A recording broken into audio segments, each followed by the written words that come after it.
All right, I just noticed I had messages. We may have missed a game here. We're going to be finding that out as we look, but we're back with a Delhi versus Vid. Unless one of those games was decisive, I believe Delhi currently has a 2-0 lead. I'm going to be, or one, sorry, 1-0 lead. 2-0 lead would be the match is over. Um, I'm going to be quickly inputting some other stuff because I was doing something else while this came up, and I'd like to finish it. Um,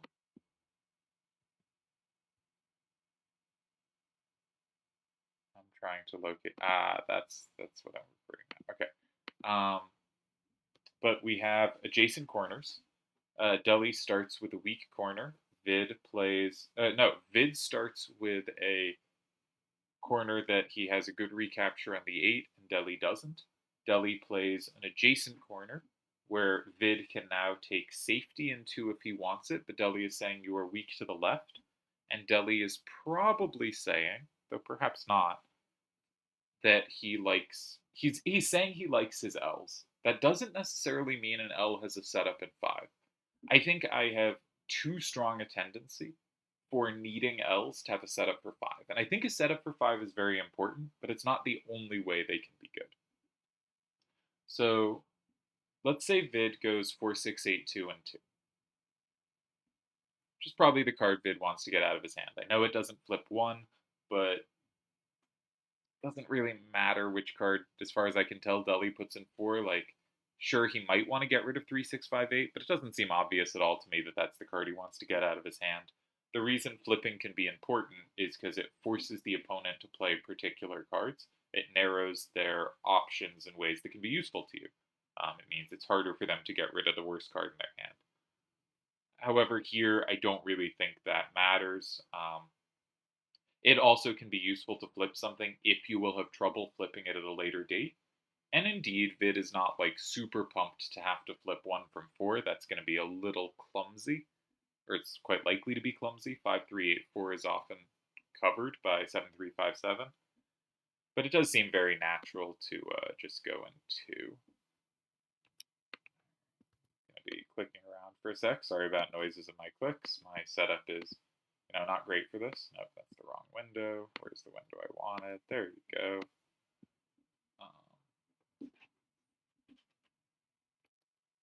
But this looks like a tricky hand for Delhi to handle, and we'll see how Vid is able to press it.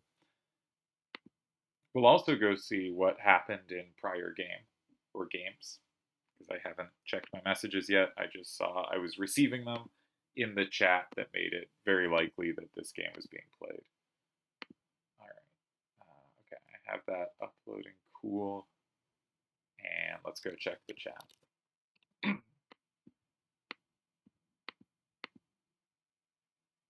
Vid is, of course, known for not going in 2 in these positions, but it does seem hard to turn down. Double safety. I think this is a kind of a move I would make, at least. That doesn't mean you should, but I would make with fairly minimal calculation. I would just be like, 4-6-8-2 and 2. My opponent has problems to solve. Let's let them solve them. Now, it's perfectly possible Vid has realized there aren't problems to solve there and is trying to do something else, but, your mileage may vary. Alright. Okay, they played a tie. Not on the right computer to put that in the database. We'll grab that later. We'll see what was said in the chat.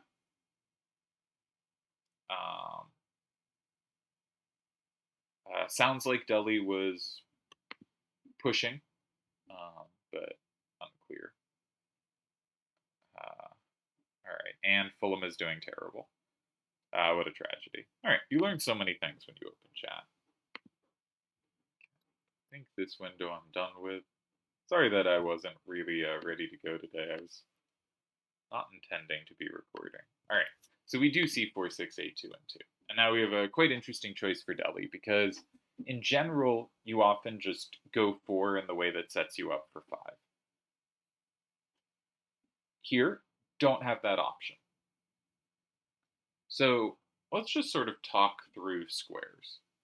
What does 9 do? One thing 9 can do is it can be a hard square for the opponent to tack. Here it's a very easy square for the opponent to attack, because one thing Deli has done and how he's played out this game is he's left Vid with cards that are sort of downright facing on average. If you looked at like total power in each direction, to the right, Vid has 19, down, Vid has 17, to the left, Vid has 11, and up, Vid has 16. So, okay, right oriented, not left oriented. But sometimes as this works out, there will be a square that just happens to not be targeted. 9 can also set up against 3, though it tends to be a move that requires significant follow ups, because any move that makes one exact threat, the reason across moves are much less frequent than diagonal moves is because moves that are across from something can only make one threat at a time, or it's hard for them to make more than one threat. You will see positions with cards in 1, 2, 3, and 7, and suddenly, or 2, 3, and 7, um, and suddenly, or 3 corners, or 2 corners, like 1 and 9, and you can suddenly see a move in another corner is across from 2 different cards. But this is a rarer circumstance than that diagonals can set up 2 different ways. And the problem with making one thread at a time is if the opponent just blocks the square, it's very unclear you've accomplished anything, which is, of course, why moves in 9 and also 7 are very infrequent in these positions. But they can be possible if directions make them possible, or if you have a really specific follow-up plan against their blocking the square you've tried to set up. So those are usually pretty undesirable. 8 is, of course, also usually pretty undesirable, though Deli famously made a really beautiful move in 8 one game that just everything just comboed so perfectly. If your hand is kind of up down in a way where you're happy to defend a T, and sometimes another reason to play in 7, 8, or 9 is if you don't have a way to interact with the current board, but your opponent doesn't really either. Going somewhere distant can be a way to say, I'm not going to touch any of this, but I don't think you can either.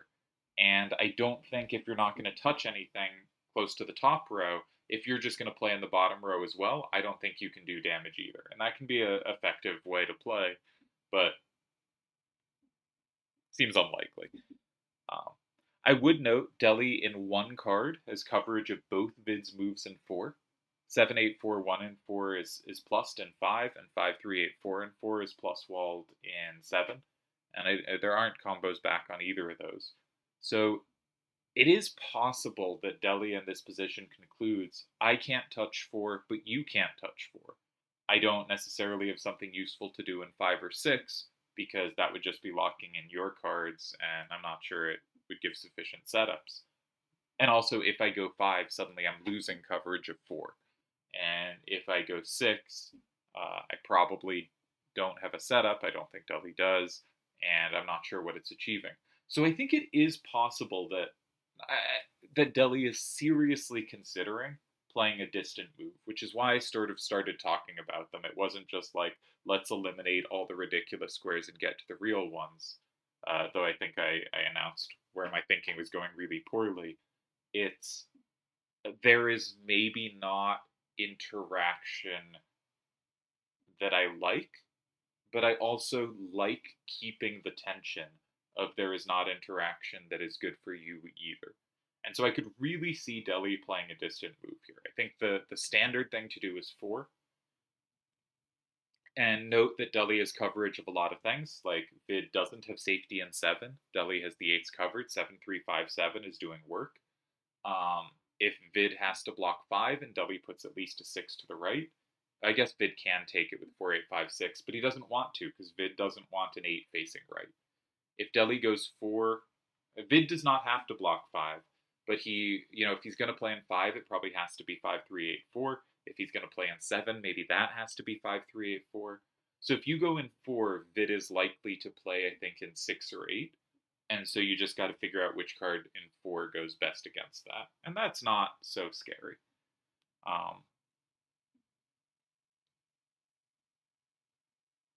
So I think Deli will go in 4. And I think there should be reasonable options in 4, even though it has no setup in 5, because what Deli is doing is controlling space. This is somewhat of a difference in styles between Deli and myself. And the style isn't so much like, I'm sure I've phrased it wrong in the past, and it's certainly changed over time. But I don't think it's so much like massively more combo oriented.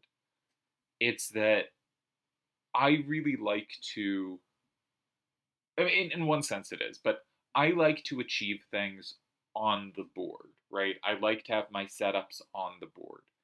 And Delhi more often sets up against the opponent's cards. We can see just in how many variations 7-3-5-7 controls space. All right, we always get worried when Delhi gets low on time because, tragedies happen, but Delhi does block 4. And we can see he has quite a bit of space controlled. But maybe one note, and maybe something I underestimated, is what if Vid says, what if I do it anyway? What if Vid plays exactly 7-8-4-1 and 7? Because Vid has a decent move in 5 that is covered by 7-3-5-7. And he has a decent move in 7, except that it's covered by 7-3-5-7. But what if you play the less valuable of those two moves, and if they hit you with 7-3-5-7, you can suddenly play the other one, and they don't have counterplay. So if 7-8-4-1 and 7, and Delhi takes 7-3-5-7 and 8, Delhi goes up 6-4. Vid plays 4-8-5-6 and 5. He flips 2 cards, so he goes up 6-4. But what can Delhi do there? 5-3-8-4 covers anything Delhi wants to play in 9, and Delhi's only capture in 6 happens to be covered by 5-3-8-4's plus wall potential. So I think 7-8-4-1 and 7 wins against 7-3-5-7 and 8. That certainly doesn't mean it wins, but it's kind of scary because your only captures on board if you're Delhi are 7-3-5-7 and 8 or 7-3-5-7 and 5. And 7-3-5-7 and 5 does set up 8. That's really important. It sets up 8. That might give a chance to live. So that makes it 5-5.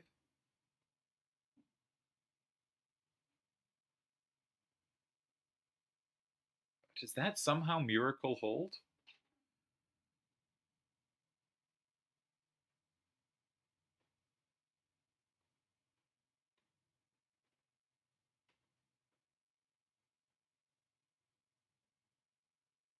That might be a miracle hold. It really looks so losing, but I don't see a way to close there. And I think other moves are risky. Like maybe you can keep 5 and 8 open and say whichever you play I get to hit in the other after. But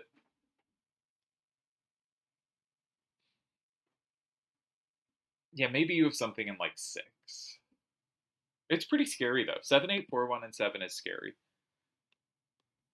I think Delhi holds, which is to say I cannot see how to refute that move. I should also check like what if Delhi plays after a 7, say 5-6-6-6 in 6.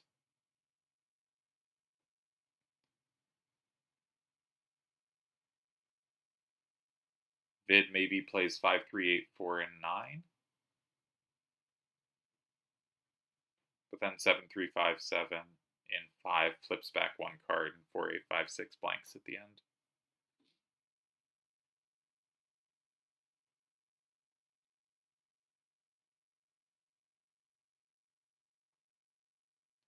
Go there, that's 7-3. That combos through, so it's 6-4, so that's a tie. Yeah. Okay, I don't see wins after 7-8-4-1 and 7, but it does. Like, I think there might be multiple ways to tie, but it does look scary. Um, but if that doesn't work, then I think Delhi has held. And I think it makes a lot of sense that Delhi used all his time here because this was quite a scary position. This is definitely a scary L. But I think Delhi once again playing kind of impeccably. Um, I'm gonna. Hey, I do have the solver on this computer. We're on the wrong computer. I'm gonna start checking this one with the old, solveroo. because lazy. Um, but just, was there anything? Is there anything? It's always an interesting question.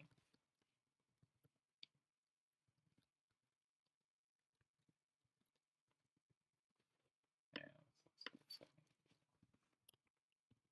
7, 8, 4, 1, and 7 really looked close to me, but I think there's multiple ties.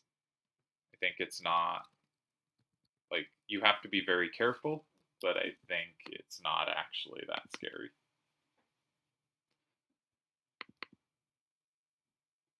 And I don't see what else Vid could have. Like, it's just hard for Vid to play in 6 and have sufficient sweepers.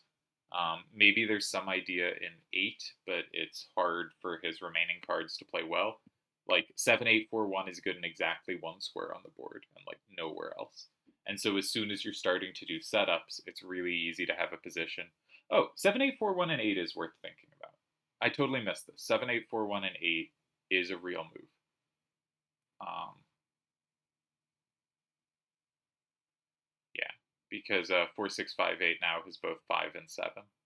I think it's unlikely to be the decisive try, but I think it is a real move, and you do have to check it, and I did not check it. Or have not checked it yet. Okay. So Vid plays in 2. This is correct. Deli has 2 ties. There are 2 moves that tie. One of them is in 7 after the move in 2, and one of them's in 4. I haven't checked if Deli did find the tie in 4, but if he did, awesome work to him. Shall we check? Let's check. Yep, Deli played the only move in 4 that ties. Once again, really precise. So I wanted 7, 8, 4, 1, and 7, which has 2 ties against it, and indeed they're the move I said in 6 and the move I said in 5. Yeah. I also thought that 7, 8, 4, 1, and 8 could be interesting, just because that's a card we want out of our hand, and it loses horribly. It gives Deli 5. He has the combos. What a horrible idea. Yep, totally missed that. Vid plays, however, in 9. Let's look for ourselves for a sec before I click dump eval on the solver, which I have not yet clicked. I'm sure I have occasionally like clicked solver analysis and then stated it as if it was my own. I try not to do that. I have not clicked here. I have no idea whatsoever what is going on with this move, and I kind of feel like 7, 8, 4, 1 is terrible. But I guess the idea is he's leaving up 7, 8, 4, 1 to land in 7. Because it's hard for Deli to block 7 because Vid has counterplay in 5. You know what? I don't want to figure this out. Solver, tell me what's going on. There's only one tie here. This is again a better move. Vid has multiple times this series, and I think Deli has as well, played moves that looked very strange to me and not straightforward, but in fact were much higher pressure ideas than what I was looking at. So let's try to figure it out. I haven't looked at what the tie is. I don't know. We'll try to figure it out. Okay. My first instinct with Deli is block 6. Let's just check that first. I think the standard squares are 6 and 7, so we'll just check those first. If Deli plays something like 5, 6, 6, or any card in 6, I think Vid can play 4, 8, 5, 6, and 5. And he takes whatever Deli plays, and he flips 4. So Deli will presumably have made it 6-4, and Vid will flip 2 things back. Sometimes he'll combo as well, but let's just say he flips 2 things back. Vid is up, say 6-4, and 7, 8, 4, 1 is really good there. If Deli goes 7, Vid has 8, capturing 9, which I didn't count there. So I think 6 just flat loses. Note that if you have 5, 6, 6, 6, and 8 comboing back, the problem is 7, 8, 4, 1 in 7 has a plus wall against it, and that flips 9 as well. So I think 6 is dead. Okay, let's try 7. Saying 7, 8, 4, 1 is a trash card.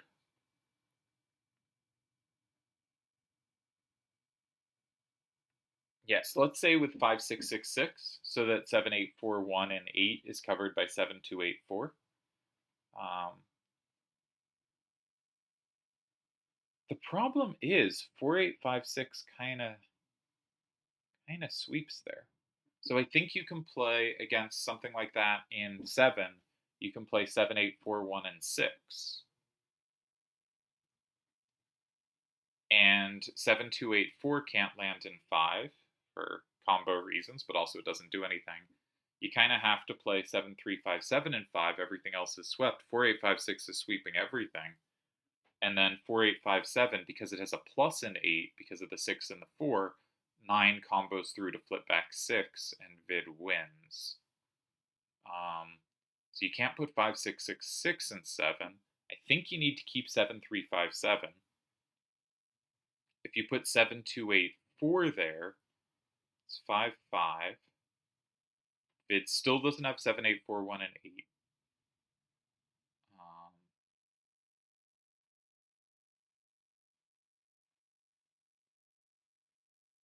Ah. Okay, so if you put 7, 3, 5, 7 in 7, let's start with that. Then Vid can play 4, 8, 5, 6, and 5. He has set up 7, 8, 4, 1 to have both 6 and 8 if he can land in 5 here with 4, 8, 5, 6. And so against a lot of moves in 7, 4, 8, 5, 6 just wins immediately. And that includes if you still have 7, 3, 5, 7 in your hand, because its plus and 6 is comboed back by the plus and 8. Oh, this is very nice combo vision. So I think 7 is dead too. So we're left with 5 and 8. Which should we check first? Probably 5 to block stuff, but what are we blocking? The problem is like something like 7, 3, 5, 7 and 5. Vid can just go 4, 8, 5, 6 and 6, and he leads 6, 4 and 7, 8, 4, 1 sweeps. It combos back on 5, 6, 6, 6, which is the critical card. So how does 5 work? I don't get how 5 works. Okay, what about 8? Which card in 8? Does block the big setups at least. But 8 is pretty scary because if you go 8, 7, 8, 4, 1 lands in 7, and then 4, 8, 5, 6 sweeps you. So if you're going to go 8, I think you have to make a threat in 5, which means it has to be one of the 7s up. My instinct has always been to keep 7, 3, 5, 7. Maybe it's less relevant here. Maybe it's 5, 6, 6, 6. Maybe it's 7. I kind of want to flip the card in 9. I think it's hard for Vid to flip back. He doesn't have the natural flip backs. But obviously neither of the cards with the 7 up can flip that. I've lost visuals. All right, Solver, tell me. Okay, it is a card in 8. It is a card in 8. Which card, though? I think it's got to be a 7 facing up. Now, both 7s facing up, if we use them, we have at least 1 plus and 5 with 5, 6, 6, 6. But I think we don't want to use that because 4, 8, 5, 6 hits hard back. So I think it's got to be 7, 3, 5, 7, setting up 7, 2, 8, 4. All right, Deli plays 7, 2, 8, 4. I had just gone the other way, but I was very aided by the solver here. Yeah, Deli finds the right square, but for once plays the wrong card. Because 5, 6, 6, 6, and 5 is not sufficient here. So after Vid plays, I think 7, 8, 4, 1, and 7.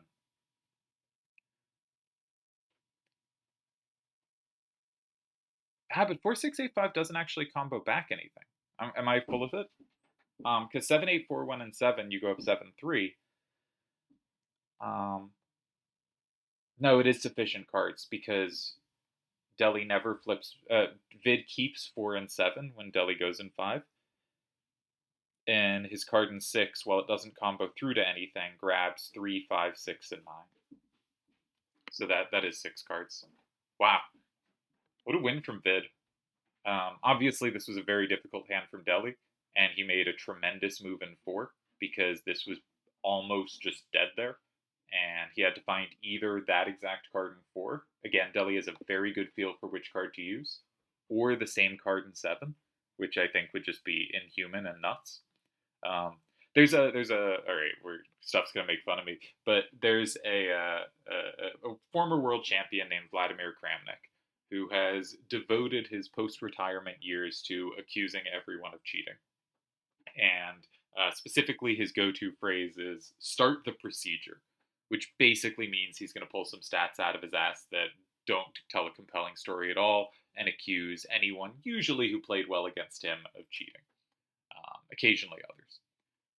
You play 3, 6, 5, 8, and 7 after those cards in 1, 2, and 3. Start the procedure. That's what I'm saying.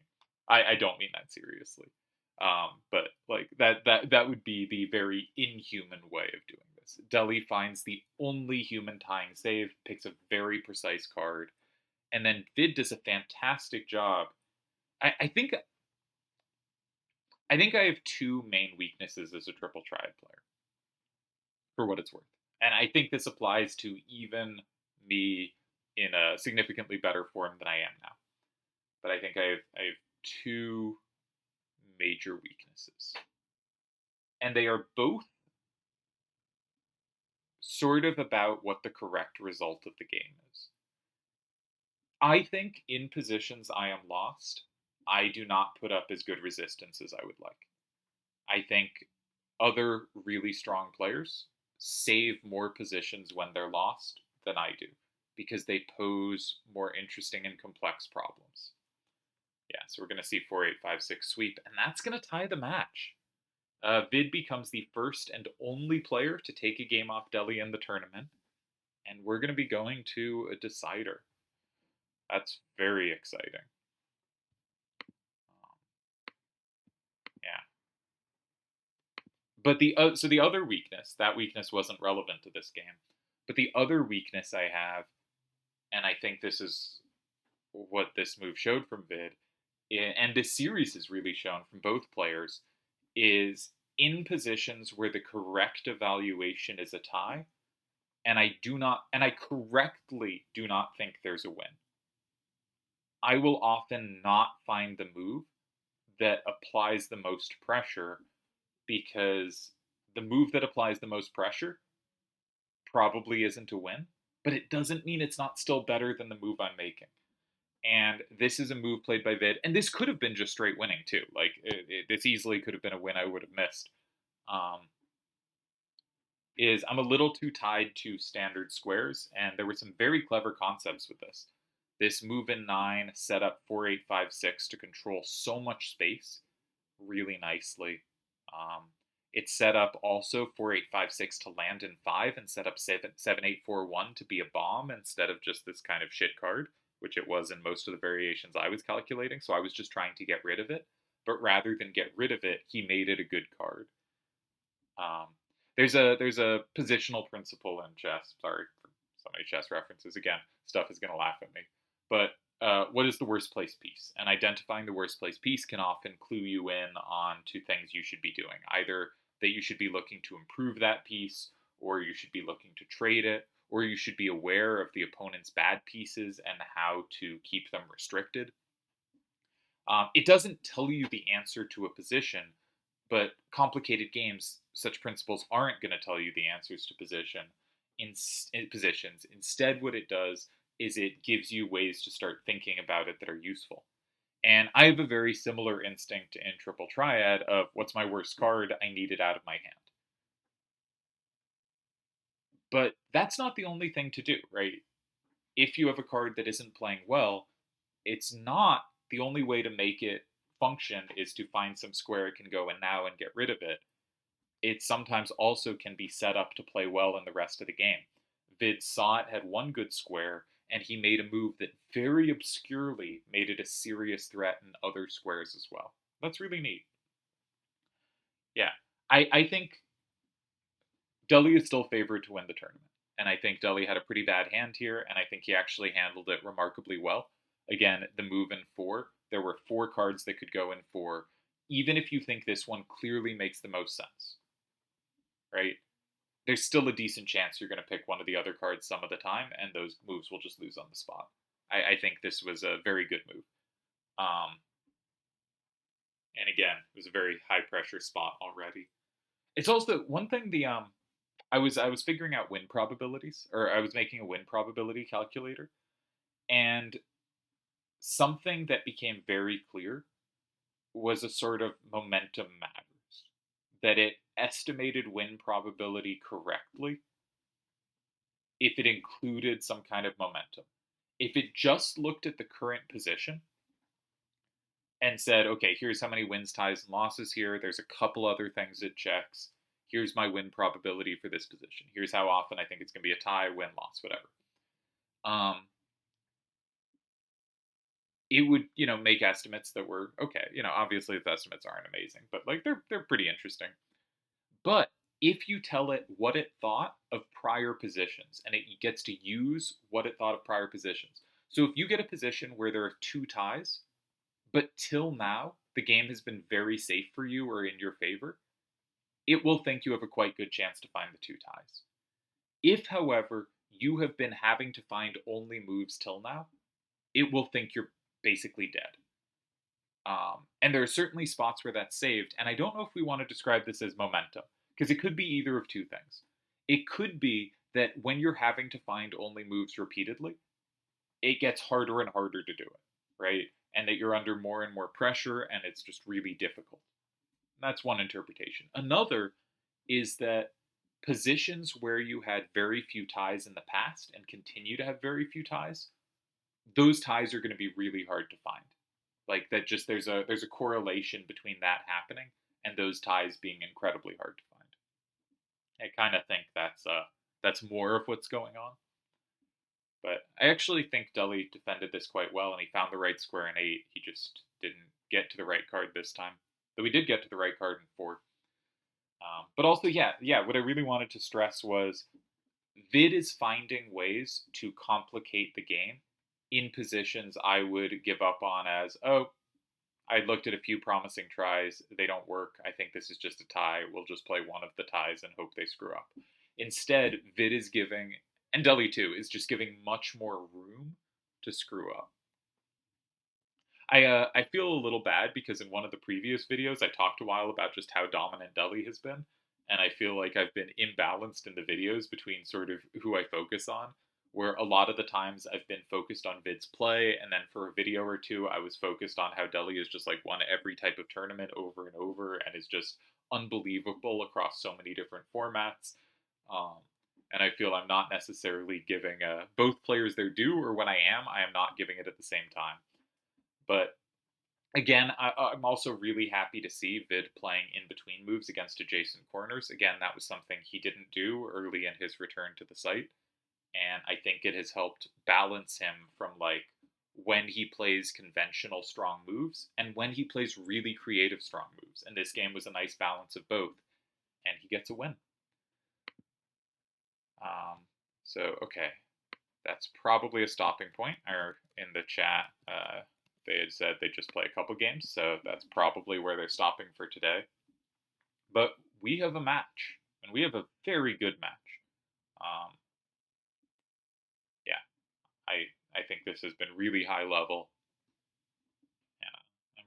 Yeah, I'm really impressed. So we will stop with this video here. And I do think, like, if Deli wins, I think Vid deserved to be the one person to take a game off him in this tournament. If Vid wins, then that will be both just a tremendous achievement for Vid, but also Deli will have still finaled every one of these like Kefka and what's the other one named? I forget tournaments, and that's insane too. I think both players are on a really cool run, and yeah, whatever happens, it will be a very exciting result.